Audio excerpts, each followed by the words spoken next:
안녕하세요. 자유를 찾아 여행하는 누베전입니다. 저는 지금 말레이시아 말라카라는 도시 인근에 있고요. 어제 드디어 자동차를 이제 렌트를 해서 차박 세팅을 한 후에 이곳까지 와서 하룻밤을 차에서 잤고요. 지금은 휴게소입니다. 휴게소. 여기가 고속도로 휴게소 중에는 조금 사이즈가 큰 곳이어서 화장실 안에 샤워장도 있고 해서 어제 저녁에 와서 샤워장에서 씻고 차에서 한숨 잤고요. 대충 좀 보여드릴까요?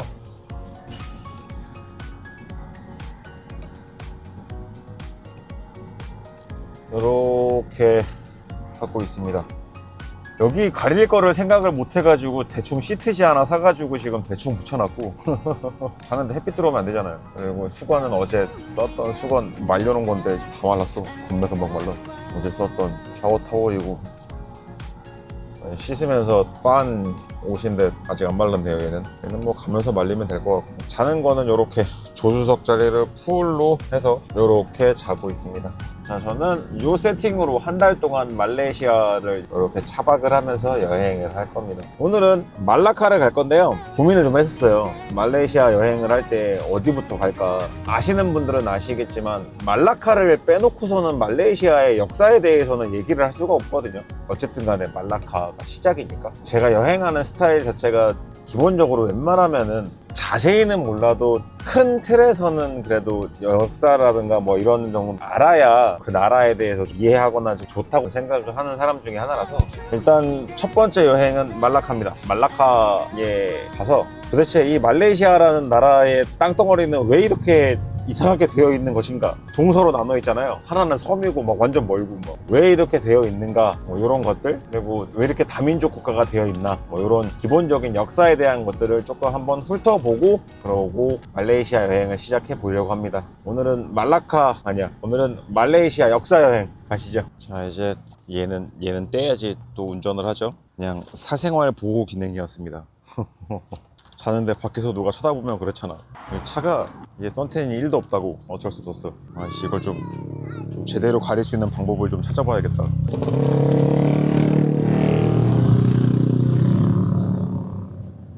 바이커분들 너무 시끄럽잖아요. 밤새 시끄럽더만. 불과 얼마 전까지 내가 저러고 다녔는데 내로남불 오진다. 이제 와서 너무 시끄럽잖아요 이러고 있어. 오시는 내로남불. 저기가 푸드코트인데 저 뒤쪽에 이제 화장실이 있고요. 밥 먹고 좀 대충 씻고 그러고 출발합시다. 이런 휴게소만 많으면 진짜 좋긴 하겠다. 되게 좋더라고요, 휴게소가. 제가 차에서 이것저것 해 먹으려고 후라이팬도 있고 뭐 빵도 있고 뭐 소스도 있고 뭐 이렇게 스파게티도 샀고 기본적인 거 샀거든요. 근데 문제는 뭐냐, 가장 큰 문제, 깜빡하고 어제 가스를 안 샀습니다. 이소가스를 샀어야 되는데 가스를 안 샀어. 가스가 없어서 차마 뭘 해 먹을 수가 없어요. 사 먹어야 돼, 당장은. 그래도 어제 우유는 샀으니까. 아이스박스 얼음 다 녹았네. 제가 태국 같은 경우는 편의점에서 프로틴을 싸게 팔아서 그거 사 먹었고, 베트남 같은 경우는 프로틴이 너무 비싸서 필요하면은 제가 챙겨온 걸 먹었는데, 여기는 말레이시아는 인터넷으로 보니까 그래도 우리나라보다 비싸긴 한데 그렇게 많이 비싼 정도의 가격은 아니게 판매를 하더라고요. 그래서 2kg짜리 프로틴 한 통 샀습니다. 한 봉다리. 아침마다 프로틴 이렇게 한 잔씩 먹으면 좋거든요. 아침밥 먹으면서 프로틴 한 잔 같이 마시고 그러고 갑시다. 제가 사실 이번에 그 차박 저거 준비하면서 쿠알라룸푸르에서 며칠 있으면서 진짜 놀랬던 게, 지금 물가가 너무 비싸거든요. 정말로? 뭐 우리나라랑 비교할 것도 아니에요. 우리나라보다 훨씬 비싸. 밥 한 끼에 한 10,000원 정도 가지면은 밥 한 끼 먹기 힘들어요. 근데 그게 뭐 식당이나 이런 게 아니라 뭐 노점상들도 그래. 근데 그게 쿠알라룸푸르만 그런 건지 다른 뭐 지방들도 그런 건지는 모르지만 여하튼 쿠알라룸푸르에서는 그랬거든요. 그러고 나서 여기를 왔는데 싸. 확실히 여기는 싸요. 휴게소라 그런지 되게 싸요. 너무 좋아. 이렇게 다 가격설도 있으니까 고르기도 좋고 너무 좋은 것 같아요. 여기 짱이야. 보세요. 이렇게 싼데도 아메리카노가 7링깃이야. 다른 음식이 이렇게 싼데도 7링깃이면 지금 환율로 2,500원 돈 하는 거거든요. 비싸. 안 싸요. 이상하게 특히 커피 값은 더 비싼 것 같아. 베트남 커피. 여기 커피 머신도 있던데? 그래, 커피 머신. 너랑 별개구나. 아메리카노 얘는 6링깃이네. 여기서 한 잔 사 먹어야겠네. 화장실을 온 김에 샤워장 잠깐 보여드릴게요. 어제 제가 샤워한 거. 일단 화장실 들어가야 되니까 확실히 관리를 굉장히 잘 하시는 화장실 안에 이렇게 샤워장이 있고요. 들어가면 이런 식으로 이렇게 샤워장이 있습니다. 굿. 어제 잘 썼어요. 진짜 잘 썼어. 자, 일단 커피부터 한잔 합시다. 아이스 아메리카노.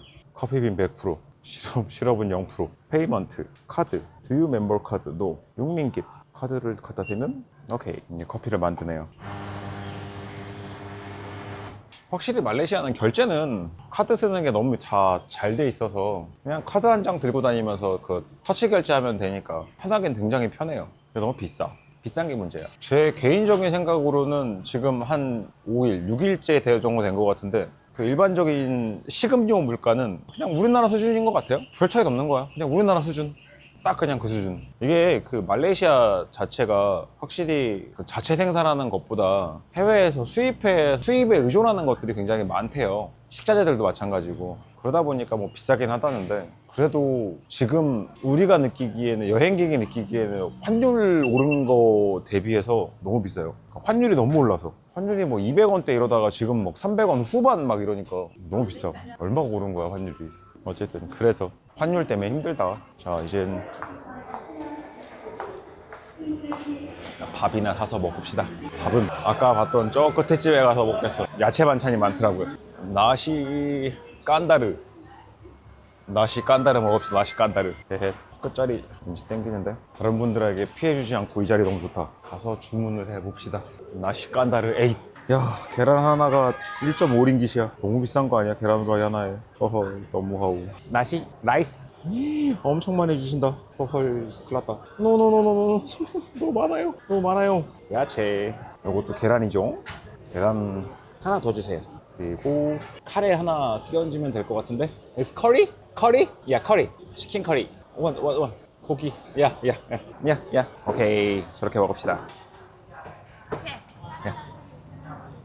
이렇게 해서 얼마일까? 17? 예, 17. 요렇게 해서 17링깃입니다. 싸다. 싼 거예요. 진짜 싼 거예요. 장담합니다. 쿠알라룸푸르에서 이 정도 먹었으면 최소 25에서 30링깃은 줘야 돼요. 땡큐. 밥 먹으러 가자. 에헷, 신난다. 아, 시원해 여기. 야, 하여간 그늘에만 있으면 되게 시원해요. 적도 쪽이라 확실히 그늘에만 있으면 시원해. 근데 이게 문제는 이 서말레이시아의 문제가요. 밤마다 비가 와요. 밤마다. 스콜이 야, 밤마다 아주 그냥 감당이 안 돼요. 어제도 사실 쿠알라룸푸르에서부터 여기까지 오는 영상을 찍고 싶었는데 비가 도저히 어떻게 찍을 수가 없었어요. 정말 어제 자동차 여행 시작하자마자 오토바이 아닌 거에 너무 감사했어. 어제 그 비에 오토바이 탔으면 진짜 정말 뒤졌을 거예요. 진짜 심각했어. 힘들더라. 자, 먹고 봅시다. 여기 이 양배추 이 반찬을 많이 드시더라고요. 맛있어요 이거. 오이 반찬은 처음 보는데. 와, 이거 되게 특이하다. 매워. 와, 이거 되게 특이하다. 얇게 점여서 절인 오이에 생 샬롯이랑 뭐 야채를 넣고 한 건데 문제는 간을 거의 안 했고 매워요. 더럽게 매워. 엄청 매워. 엄청 매운데 심지어 여기다가 사과를 썰어 넣었어. 그래서 사과 향이 되게 강해요. 엄청 매운데 맛있다. 카레는 뭐 계란. 이렇게 해서 17링깃이니까 앞으로 이런 데만 찾아다녀야겠어요. 싸다 해도 이것도 6,000원이야. 이렇게 푸드코트 이렇게 있는 거를 호크센터라고 하는데 앞으로는 진짜 호크센터만 찾아다녀야겠어요. 어쩔 수 없어. 더 이상은 못 먹습니다. 이건 안 돼. 이 이상은 못 먹어. 그래서 진짜 많이 먹었어요. 너무 열심히 먹은 흔적이다. 양이 너무 많아요. 밥을 너무 많이 주셨어. 어쨌든 잘 먹었습니다. 여기는 그냥 테이블에 놓으면은 치우러 오시는 것 같은데 우리 또 한국 사람들은 그런 거 불편하잖아요. 갖다 드립시다. 여기 바람 너무 좋다. 시원하니. 밖에 햇볕은 겁나 뜨거운데 여기는 겁나 시원함. 최고야. 안녕. 애기 너무 귀엽죠? 귀여운 애기들이 많아. 진짜 시원하다. 쓰레기는 따로 버리고 어디다. 저쪽인가 보다. 치우는 곳은. 식기들은 공용으로 치우고 쓰시나 보네요. 여기다가 치우는 거겠지? 맞겠지? 느낌상? 아니네? 맞나? 여기다가 넣으면 되나? Here? Here. Thank you. 이렇게 놓으면 치우시는구나. 그리고 쓰레기통. 저기 있다. 말레이시아 휴게소 짱이다. 너무 좋아. 자, 이제 양치하고 슬슬 출발합시다. 말라카 여행 갑시다. 아, 출발하려고 차에 탔는데 갑자기 비가 오더니 아예 차가 먹통이 돼 버렸네요. 아무것도 안 먹네. 배터리 방전으로는 이렇게까지 될 일이 없거든요. 일단 비가 이렇게 오는데 뭘 볼 순 없으니까 비 그칠 때까지만 좀 기다렸다가 보고 갑시다. 자, 비가 그치고 확인을 해보니 역시 예상대로 배터리 접지 물량이었습니다. 이제 본격적으로 말라카 여행을 해볼 건데, 여행을 하기 전에 그래도 기본적으로 우리가 카테고리 정도는 알아야 이해하기가 쉽잖아요. 그래서 기본적인 목차를 조금 설명을 하자면, 말레이시아라는 나라 자체가 화교분들이 굉장히 많잖아요. 근데 그게 언제부터 시작이었냐, 또 말라카 해상왕국 요때부터가 시작인데, 그러니까 15세기에 만들었을 때 인도나 아니면은 북쪽에 뭐 태국이나 뭐 여기가 굉장히 좀 센 나라들이었단 말이죠. 근데 말라카는 여기 말라카 도시 하나에서 이제 해상 왕국이 생긴 거니까, 여기 같은 경우는 그래서 그 당시에 중국이 명나라였거든. 명나라하고 이렇게 좀 잘 친하게 잘 지내요. 그래서 명나라에 있는 해군 함대가 말라카 쪽으로 자주 와요. 그래서 이쪽에서는 명나라 쪽으로 이제 해상 무역을 하면서 이제 공급을 많이 하고, 그러면서 이제 명나라랑 친해지면서 이제 명나라가 이제 뒷배가 된 거죠.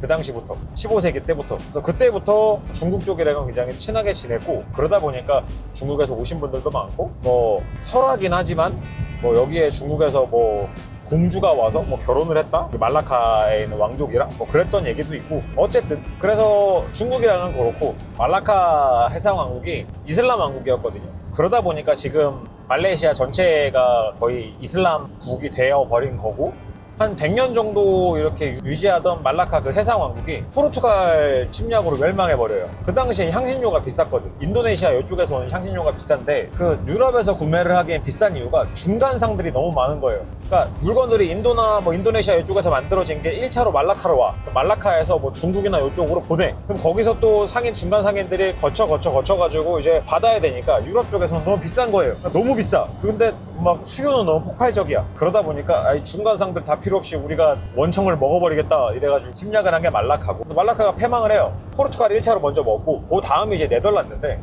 네덜란드가 나라가 들어온 게 아니고 역사 시간에 흔히 배운 그 동인도 주식회사 있잖아요. 그 네덜란드의 동인도 주식회사, 그러니까 네덜란드판입니다. 네덜란드판 동인도 주식회사가 이쪽을 공격을 해서 먹어버립니다. 포르투갈을 몰아내고. 그러니까 포르투갈을 공격을 한 이유도, 네덜란드 같은 경우는 이 말라카 땅에는 관심이 있던 애들이 아니에요. 크게 관심 없었어. 근데 공격한 거는 여기가 포르투갈 땅이라서. 그 당시에가 이제 포르투갈이 스페인이랑 합병될 때쯤인데, 네덜란드가 이제 스페인하고 전쟁 중이었단 말이죠. 그러니까 적국이잖아. 그러니까 포르투갈도 적국이 돼버린 거야. 그럼 어떻게 싸워야지. 그래서 쳤다. 여기를 쳐가지고 먹었다. 근데 여기가 아까부터 얘기했지만 원래 그 향신료의 1차, 여기가 1차 도매체잖아요. 그러다 보니까 네덜란드 같은 경우는 굳이 여기를 뭐 말라카 자체에 대해서 뭘 하는 것보다는 그냥 인도네시아나 이쪽에서 만들어진 거를 그냥 운송만 하는 잠깐 정거장, 뭐 보관소, 뭐 경비초소, 뭐 이렇게만 이제 사용을 했던 거고, 그러다가 이제 19세기 때 영국이 딱 등장을 하죠. 마지막으로 영국이 등장을 해서, 영국은 이쪽 말라카가 왜 필요했냐? 영국이 필요했던 건 하나예요. 영국도 동인도 회사가 있거든요. 그러니까 네덜란드 동인도 회사가 있고 영국 동인도 회사가 있습니다. 회사가 달라요. 다른 회사예요. 두 개 동인도 회사긴 한데, 영국 동인도 회사 같은 경우는 이미 인도에 대해서 다 지배권을 갖고 있는 상황이고, 중국이랑 무역을 해야 돼요. 중국 쪽으로 항로가 필요해요. 그래서 미리 사전에 말라카가 중심이면 요 위쪽에 북쪽에 있는 페낭이랑 남쪽에 있는 싱가포르를 이미 먹어놨단 말이죠. 근데 불안해. 중간에가 벼 있잖아요. 그래서 이 말라카 땅이 필요했던 거예요. 그래서 근데 어떻게 네덜란드 동인도 회사가 점령하고 있잖아요. 그래서 네덜란드랑 딜을 해요. 야, 우리 저기 땅 줄게. 니네 이거 말라카 내놔. 그래가지고 서로 바꿉니다. 땅을 바꿔요, 이렇게 짱. 그래서 그때부터 말라카가 영국 소속이 됩니다. 그때부터. 그러다 보니까 벌써 1500년대부터 1900년대까지 한 400~500년 이상을 제국 열강들한테 이렇게 다 뺏겨왔잖아요, 나라를. 말라카 이쪽 같은 경우. 대신 이제 영국 같은 경우는 마지막에 그래도 뭐 했냐면, 지금 이 말레이시아가 쓰고 있는 행정이라든가 뭐 이런 것들 토대를 영국이 좀 많이 만들어줬다고 하더라고요. 행정 도시도 따로 만들고 해서 영국이 그런 거는 좀 그 나라 발전에는 좀 많이 이바지를 했다고 하더라고요. 근데 가장 큰 문제는 뭐냐, 영국이 이제 손 털고 나갔잖아요. 손 털고 나가면서 이제 국경이라든가 이런 것들을 참 먹같이 만들어 놔가지고 지금 형태의 지도가 된 거예요. 그래서 싱가포르도 떨어져 나간 거고 보르네오 섬에 있는 동말레이시아가 생겨버린 거고, 그래서 지금 이렇게 말레이시아의 지도가 이상하게 됐다. 결국은 영국 때문이다. 모든 원흉은 영국이다. 그렇습니다. 네, 그 모든 역사가 이 말라카 때문에 생긴 거니까. 말라카가 아니었으면 그렇게 될 것도 아니고, 말라카가 그 해상 교통 요지로서 지금도 중요하지만 뭐 지금이야 솔직히 싱가포르 쪽으로 많이 몰려있다 보니까 말라카가 크게 뭐 해상무역이랑은 지금은 아닌데, 그 당시에는 해상무역에 말라카가 동남아의 해상무역의 뭐 거의 최고의 위치였으니까, 그러다 보니까 여기에 인도 분들도 많으신 거고, 인도네시아 분들도 많은 거고, 태국에 온 사람들도 많은 거고, 중국의 화교 분들도 많은 거고, 이 말라카 때문입니다. 말라카 다 이 말라카 때문이에요. 그런데 말레이시아 여행을 하겠다는 사람이 말레이시아에 와서 말라카를 안 본다는 게 말이 됩니까? 가야지. 지루할 수는 있어요. 역사 공부니까 지루할 수는 있는데 그래도 보고 넘어가야 돼. 그래야 이 나라를 이해하기가 쉬워. 저는 개인적인 생각이지만 여행을 할 때는 아예 모르고, 정말 생판 모르고 여행을 하는 것도 물론 나쁘진 않아요. 크게 나쁘진 않다고 봅니다. 그건 나름대로의 이런 뭐 새로움 뭐 이런 게 있으니까. 근데 조금 좀 딥한 여행을 하고 싶다면 저는 개인적으로는 내가 이 나라 국민도 아니고 뭐 역사학자도 아니고 그래서 뭐 디테일하게 알 필요는 없지만 기본적인 굵직굵직한 것들을 알아두면 관광지라고 하는 것들도 다 거기랑 연결된 게 있을 거고, 이 사람들이 유명하다고 하면 저게 왜 유명한지는 그래도 얼추 이해라도 추론이라도 할 수 있잖아요. 그러면 여행을 할 때 조금 더 좀 풍성해진다 라고 저는 생각을 합니다. 이 나라의 사람들 자체를 좀 이해하기 편하다 뭐 그런 느낌. 그래서 기본적인 건 정말 아예 정말 기본, 뭐 몇 년도에 뭐가 생겼고 뭐 이런 거 말고 그냥 흐름. 우리나라로 따지면은 뭐 옛날에 고조선에 있었고 뭐 삼국시대가 있었고 통일신라가 있고 뭐 이런 거 있잖아요. 기본적인 것들 그 정도는 알고 있으면 좋지 않나 그렇게 생각을 해서 일단은 말라카 여행부터 좀 한번 가봅시다. 그래서 말라카 여행은 어떻게 할 거냐면요, 여기는 그냥 무턱대고 볼 건 아니고요, 그 역사적 시간의 흐름에 따라서 가볼 거예요. 역사 공부라 조금 지루해도 앞으로 도움이 많이 될 테니까 갑시다. 자, 말라카에서 가장 먼저 가볼 곳은 3호산이라는 곳입니다. 3호산이라는 곳이 말라카 시내를 한 번에 내려다볼 수 있는 언덕 같은 곳이고, 지금은 시민분들의 뭐 산책로 겸 뭐 요렇게들 많이 쓰신다고 하는데, 여기가 사실 어떻게 보면은 그러니까 말라카의 그 역사적 흐름의 시작점이라고 봐도 되는 곳입니다. 일단 말라카가 유럽 열강들이 쳐들어오기 전까지는 아무래도 잘 살았잖아요. 굉장히 잘 살았거든요. 근데 그 당시에 괜찮았던 이유가 아까 말씀드렸다시피 명나라가 뒷배로 있었으니까 근처에서 다른 나라들이 건드리지를 못했었는데, 그 명나라와 관련된 그런 곳이다 보니까 저기를 가장 먼저 보고 다른 나라의 흔적들을 보러 가는 게 나을 것 같습니다. 그래서 여기를 가장 먼저 가려고 해요. 옛날 말라카 왕국에 무언가가 남아있으면 그거를 보러 가도 좋을 것 같은데 그거는 사실상 뭐 남아있는 게 없어서 그거는 찾기 좀 힘들 것 같고, 언덕부터 한번 갑시다. 자, 그 3호산에 도착은 했는데 지금 시간이 딱 밥 먹을 시간이거든요. 그래서 여기 주차장인데 주차장에서 간단하게 밥 좀 해 먹고 그러고 둘러보려고 합니다. 일단 밥부터. 이쪽 주차장 라인으로 들어오는 입구에 파시길래 두부하고 야채 있는 것만 조금 사왔거든요. 요렇게 해가지고 5링깃, 요거랑 계란 후라이 대충 한 거랑, 요거는 프로틴 해서 대충 점심 먹고 그러고 갑시다. 자, 요 푸짐한 게 오늘 제 점심입니다. 간단하게 점심 먹고 출발합시다.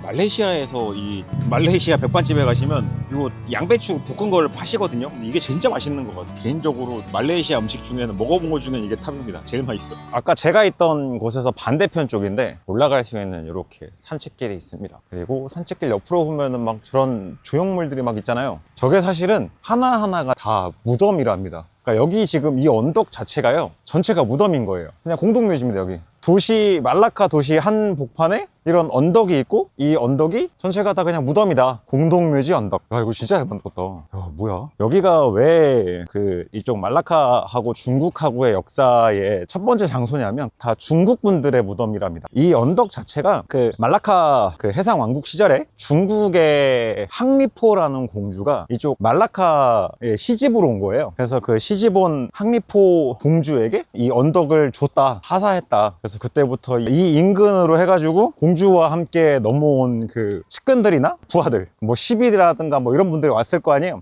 그분들이 이 인근에 사셨대요. 여기를 땅을 받았으니까. 그리고 돌아가시면 자연스럽게 여기에 묻히셨고, 그래서 이 말라카하고 그 당시에 중국하고 얼마나 끈끈했는지, 공주를 시집보낼 정도니까 뭐 솔직히 공주가 뭐 장녀는 아니었을 거고 뭐 그렇긴 하지만, 그리고 규명된 사실로 실제로 공주가 왔었는지는 모른대요. 거기까지는 모른대. 증명된 건 아니다. 하지만 그 말라카 시절에 중국하고의 이런 교류를 이야기할 때 꼭 빠지지 않고 등장하는 분이 그 항리포 공주라는 그분입니다. 뭐 공주님이 실제인지 아닌지는 모르지만 누군가 중국의 고위직이 와서 이 말라카 쪽으로 시집을 오셨고 이 땅을 받았다. 근데 그건 팩트. 여기 지금 묻혀 계신 중국 분들이 어마어마하잖아요. 여기가 그 중국 본토 외에 중국 분들이 단체로 묻혀 계신 곳 중에 가장 최대라 그랬나? 하여간 그만큼 규모가 어마어마하답니다. 묻혀 계신 분들 수로는. 전체가 무덤이야. 이 언덕 전체가 다 무덤이야. 무덤이 아닌 곳이 없어. 이때부터 중국 분들이 여기 오셔서 살았으니까 말레이시아의 중국 화교분들이 얼마나 오래됐냐. 벌써 600년 전에 오셔가지고 이미 이렇게 살고 계셨는데 여기 묻히시고. 높진 않습니다. 그냥 언덕? 작은 언덕? 여기는 뭔가 좀 제일 위에, 사실상 이 언덕은 이분의 무덤이다. 내용을 좀 볼까요? 저도 모든 내용을 다 알진 않습니다. 그냥 대충 훑어봤어요. 그래서 몰라요. 좀 봐야 돼. 어디 보자. 이 상징적인 무덤은 여기는 어느 한 분의 무덤은 아닌가 봐요. 큰 무덤을 하나 만들어서 여기서 이렇게 뭐 제사 같은 거 하시고 뭐 그렇게 하시는 것 같은데, 여기가 그래도 말라카에서 제일 꼭대기니까 여기저기 볼 게 좀 많을 것 같아요. 사방이 다 무덤이라. 자, 한번 주위를 둘러봅시다. 어떤가?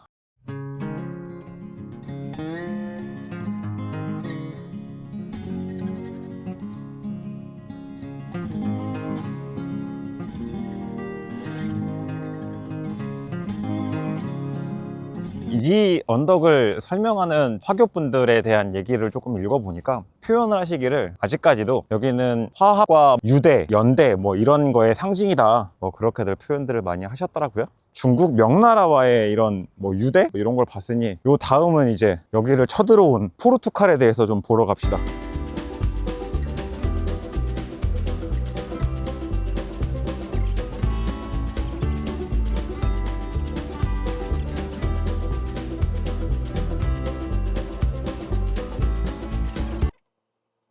차가 작으니까 주차하기 편해서 너무 좋은데? 이 동네도 나무들 참 잘 큰다. 나무들 사이즈가 정말 무섭다. 무서워. 뭐 어마어마하지 않습니까 진짜? 남쪽 동네들 나무들 보면은 정말 나무가 제일 신기해. 뭐 솔직히 성벽이나 저런 거야 뭐 만들었겠지. 근데 얘는 좀 몇 년 됐을까 이 나무는. 나무가 이렇게까지 크냐고. 대단한 곳이다. 자, 여기네요. 포르투갈 시절에 만든 성벽. 요새?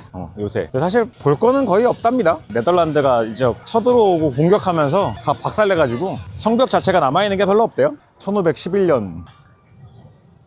이게 파모사입니다.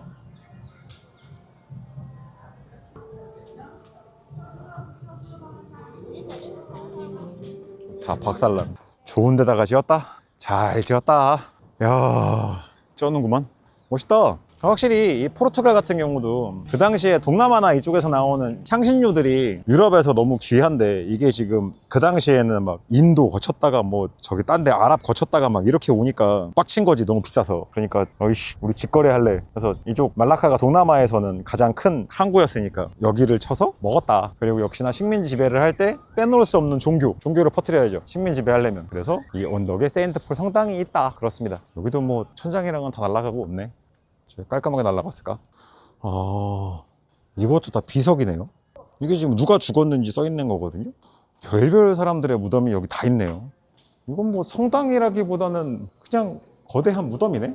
내용을 보아하니 여기가 원래 세워진 거는 포르투갈 시절에 여기 항해에서 겨우 살아 돌아온 그 한 함장이 만든 작은 성당, 예배당으로 시작을 했는데, 이제 그러고 있다 거기를 프란체스코 하비에르라는 저 앞쪽에 저 동상, 저분한테 양도했다. 그러니까 저분한테 이제 쓰시라고 드린 거예요. 예배당을 만들어서 저분한테. 나중에 저분이 여기를 거점으로 해서 이 아시아, 동아시아 쪽으로 해서 이렇게 선교 활동을 쭉 하셨던 분이고, 그래서 저분은 카톨릭계에서는 성인이시라고 합니다. 근데 그 다음에 이제 네덜란드가 이쪽을 점령을 하면서 성당을 개조를 해서 개신교 저걸로 쓴 거예요. 그러면서 여기에 무덤이 생긴 거예요.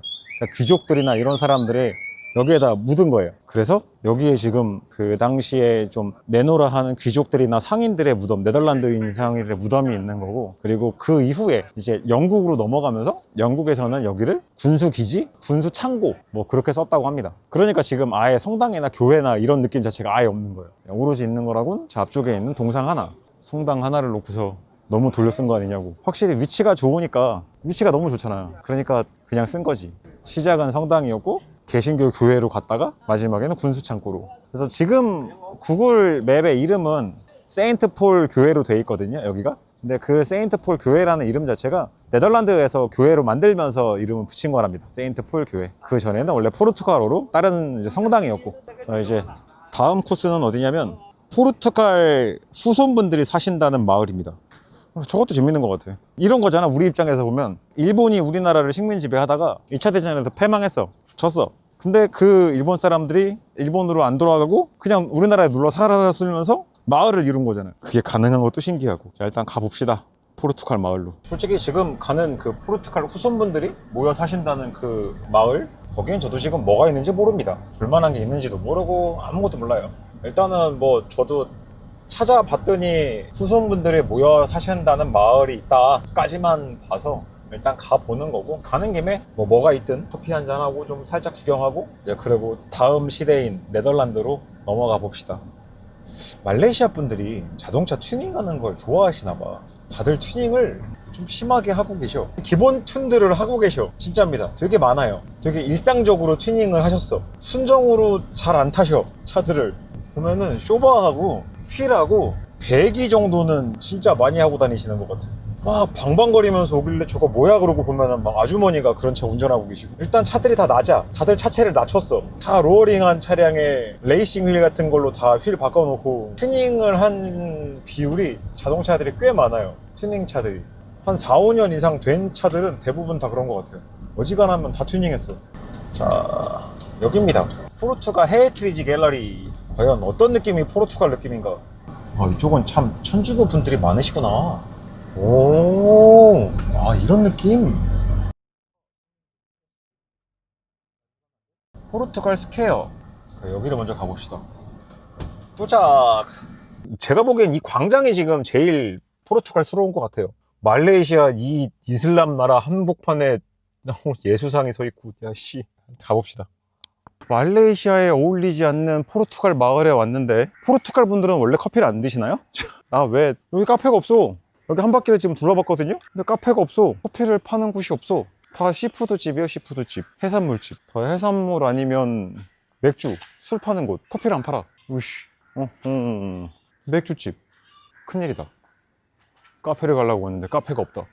확실히 마을 자체가 그렇게 뭐가 딱히 특별하게 뭔가 있진 않아요. 뭐 여기가 포르투갈 분들이 모여 사시니까 뭐 이분들이 나름 뭔가 있고 뭐 이러진 않은데, 근데 딱 정체성은 확실한 것 같아요. 포르투갈 분들이 모여 사십니다.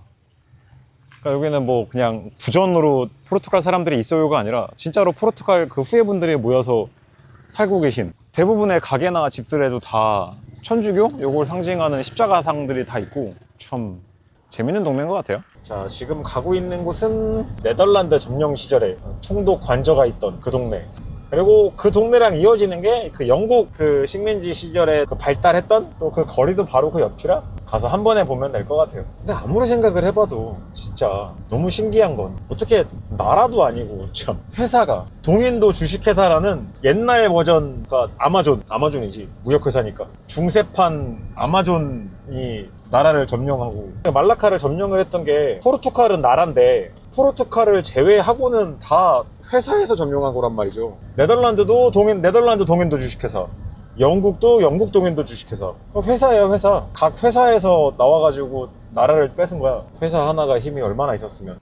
아, 나무 이것도 되게 이쁘다. 허허, 나무 엄청 이쁘네. 자, 주차장에 차를 잘 댔고, 요 주차장에 있는 건물, 요 건물이 옛날 네덜란드 그 총독부 관저입니다. 총독 관저. 근데 이게 웃긴 게, 참 총독이라는 게 나라에서 한 게 아니잖아. 자, 요게 총독 관저.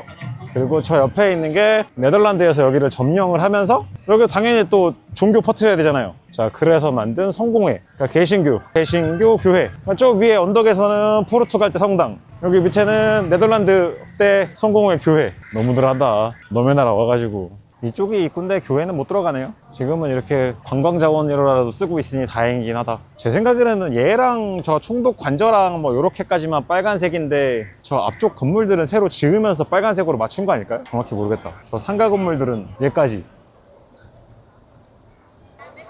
왠지 건물들을 새로 지으면서 요 느낌에 맞춰서 만들어지지 않았을까. 이쁘긴 이쁘다. 근데 동네에 이렇게 빨간색으로 색깔 맞춰 있으니까 이쁘긴 되게 이쁘네. 1753년. 저게 1753년에 지은 거면 포르투갈이 말라카 점령한 게 1511년이거든요. 그러니까 포르투갈도 거의 100년 이상 해먹은 거야. 여기서 100년 이상 해먹다가 스페인이랑 합병되고 하면서 이제 네덜란드가 여기를 치고 들어오면서 먹어버린 거지. 보면은 점령을 했던 나라별로 말라카를 사용을 한 게 좀 다르더라고요. 일단 포르투갈 같은 경우는 아까도 얘기했지만 그냥 말 그대로 그 동남아에서 생산되는 향신료를 나는 직접 1차 구매하겠다, 직구하겠다 이런 생각으로 점령을 한 거고, 그리고 네덜란드 같은 경우는 인도네시아랑 이쪽에서 생산되는 것들을 바로 앞이니까 말라카 이쪽에다가 잠깐 보관했다가 아니면은 보관된 물건들을 이렇게 보호하는 그런 항구 개념, 잠깐 중간 정착지 이런 개념으로 사용을 했고, 그리고 마지막으로 영국 같은 경우는 실제로 뭐 여기 관심 없었고 말라카에 대해서 영국은 중국으로 넘어가는 항로 자체가 중요했으니까 그래서 항로 자체를 구하기 위해서 네덜란드하고 맞교환한 거거든요. 너네가 필요한 다른 도시 줄게, 너네 말라카 나 줘, 이런 식으로. 그래서 말라카와 교환한 영국은 그래서 말라카에 들어오게 됐고, 지금도 이 말레이시아에서 사용하고 있는 행정이라든가 뭐 이런 게 영국식인 게 굉장히 많대요. 지금 온 요 거리, 이제 요 거리가 옛날 영국 시절에 여기가 가장 돈을 많이 번 상인들의 거리라고 합니다. 저 앞에가 네덜란드, 그 위에가 아까 우리 포르투갈 저거 본다고 갔던 그 성당이 거기 있어요. 저 언덕이에요. 제가 올라갔던 게 반대편이고 반대로 내려오면 여긴 거예요. 여기서 네덜란드 보시고 이 앞쪽 내려와서 골목으로 오면 여기는 이제 영국, 여기는 이제 영국의 잔재. 그래서 이쪽에가 그 영국 시절에 돈을 많이 번 상인들, 그리고 돈 많은 화교분들, 영국도 중국이랑 무역을 하려고 여기 땅에 필요했던 거고 하니까 중국 분들이 많이 있었겠지. 그래서 이 거리 자체가 부자 동네였다, 영국 그 식민지 시절에. 이쁜 곳들 많다 여기 카페들. 오호.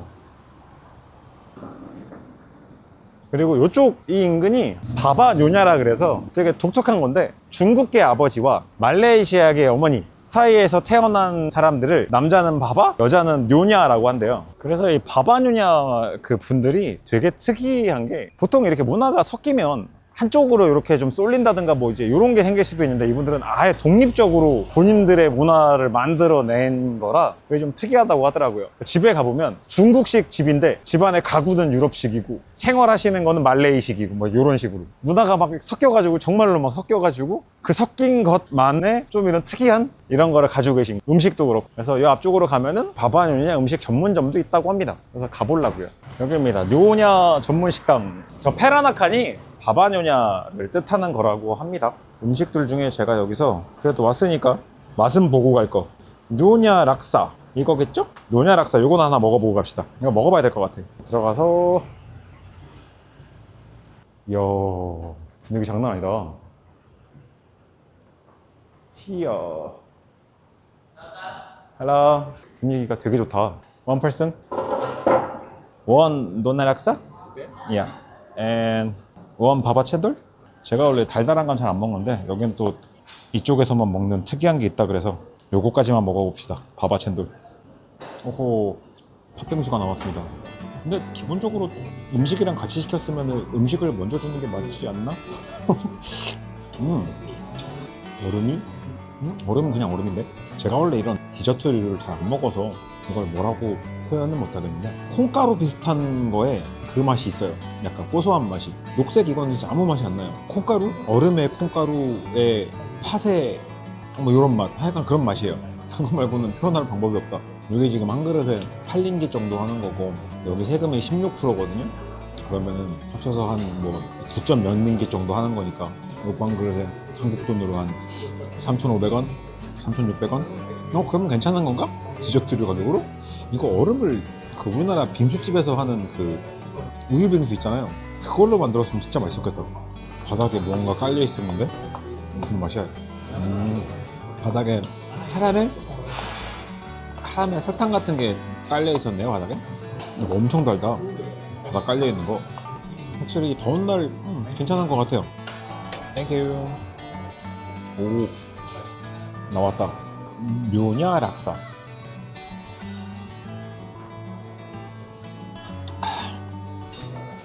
두부? 유부? 칵테일 새우 있고. 이건 뭐지? 이거 두부 피 튀긴 거 아닌가? 그런 거 같아. 두부 피 튀긴 거. 계란. 그리고 오이네.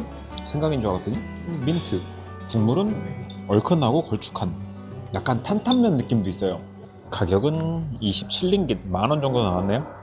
저렇게 먹고 10,000원이면은 뭐 식당에서 이렇게 시원하게 먹은 거 치고는 뭐 크게 비싸다는 생각은 잘 안 드네요. 이 정도면. 땡큐. 잘 먹었습니다. 생각보다 양이 많아서 배가 좀 많이 부르고, 그리고 일단 락사는 먹다 보면 좀 별로였어요. 처음에 먹었을 때는 되게 좋았거든요. 국물 맛이랑은 막 되게 좋았는데 계속 먹다 보니 먹으면 먹을수록 좀 별로였다. 일단 그렇습니다. 자, 이렇게 바바누냐 체험까지 이렇게 해서 말라카 역사 여행은 끝났습니다. 말라카 해상왕국부터 시작해가지고 명나라, 포르투갈, 네덜란드, 영국까지. 다음 여행지는 조호르 바루가 될 것 같습니다. 일단 오늘은 여기서 벗어나서 해안길을 따라서 쭉 내려갈 거고요. 가다가 뭐 씻을 만한 데 있으면 가서 들어가서 씻고, 잘 만한 데 있으면 그냥 퍼질러 자고 할 겁니다. 자, 그러면 오늘도 같이 여행해 주셔서 감사하고요. 다음에 다시 만나요. 안녕.